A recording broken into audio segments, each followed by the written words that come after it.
There are only a few ideas that had as much of an impact on education as those of John Dewey.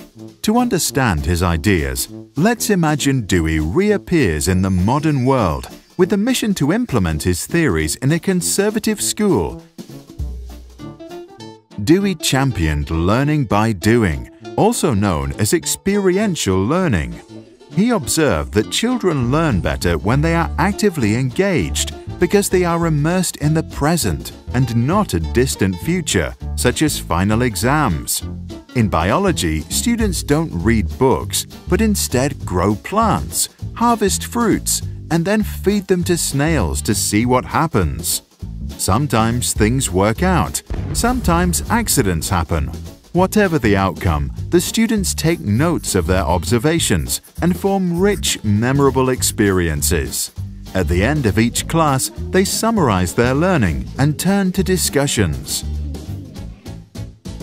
The discussions prepare the students for life in a democratic society where decisions ought to be based on reasonable arguments.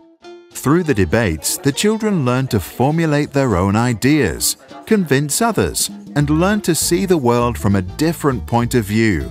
In one discussion, some started to argue that school uniforms limit self-expression and that they should be abolished. Dewey, who believed that schools should prepare children for life itself and serve society as a force for innovation and reform, encouraged those students to start a petition to find out for themselves if real social change is possible.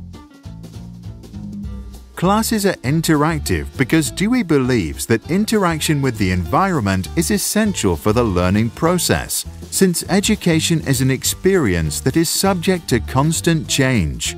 Passive recipients of knowledge, on the other hand, learn very little, if anything at all. The group who started the petition present their ideas to the teacher and start a dialogue that expands their understanding and underlines their learning. Learning is interdisciplinary. Dewey believed that continuity is critical to comprehension and that an interdisciplinary education allows students to build on what they already know, which strengthens their understanding.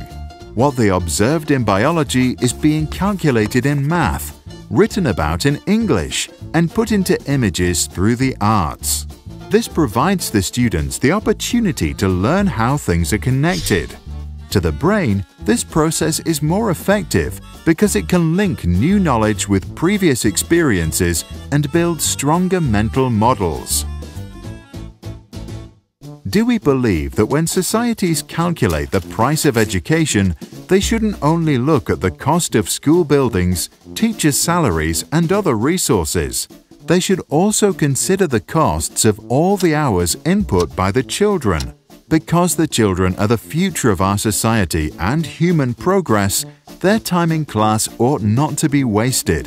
It is thus the school's responsibility to be a playground to practice a future we wish to see, so when the kids grow up, they can go and create it.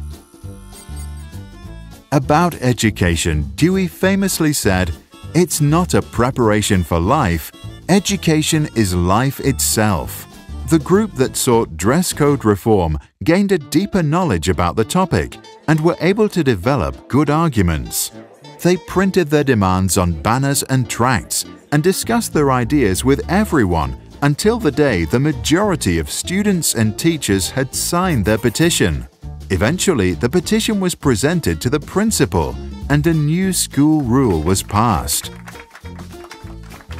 Dewey's ideas were not always popular during his time, and while we made some progress in education over the last 100 years, is the situation really any better today? What do you think? Did you experience learning by doing in your school? And does your school encourage you and your friends to engage in social reform and create the future we wish to see? Please share your thoughts in the comments below.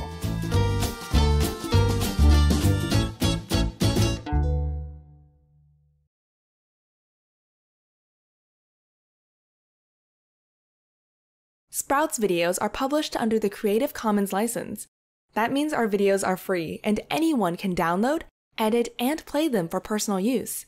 And public schools, governments, and nonprofit organizations can also use them for training, online courses, or designing new curriculums. To help us stay independent and support our work, you can join our patrons and contribute. Just visit patreon.com/sprouts. Even $1 can make a difference.